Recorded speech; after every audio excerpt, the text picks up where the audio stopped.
Hi, my name is Shrey Sharma. I scored a 99.82 in XAT. I'm here to share my experience for the decision-making section, which comes exclusively in the XAT exam. So basically, the strategy starts with your content. That what content are you referring? So you need to go for good web portals and refer to a coaching institute wherever you're taking your coaching from. Do not over-strategize. Do not over-prepare. This is one section which I believe tests your analytical ability. So it has to be done on a case-to-case basis, and it depends what kind of questions come on that particular day. If you go with preconceived notions, I believe that will go against you. You have various approaches for to handle decision-making questions like elimination and all. I would share here my personal mantra for the decision-making section. So there are three basic parameters on which I approach the questions. The first is not to let sentimentality get the better of your judgment. So at no point should you take a very sensitive decision that is not practical. Your decision should be a confluence of practicality and empathy.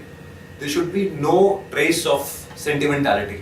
That is very critical when you are solving any DM set.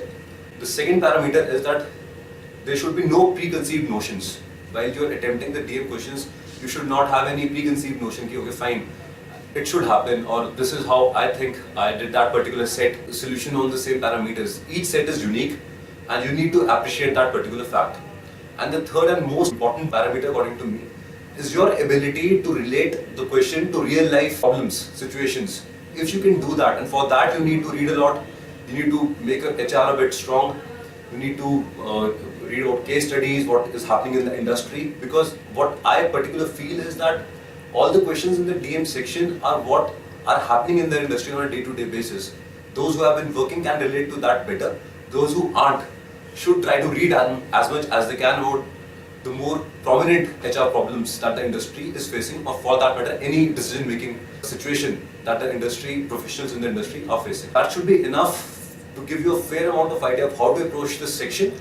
But having said that, it is very critical that you keep your analytical mind open and go with a very fresh perspective on the day of the exam. Hope that helps. Thank you.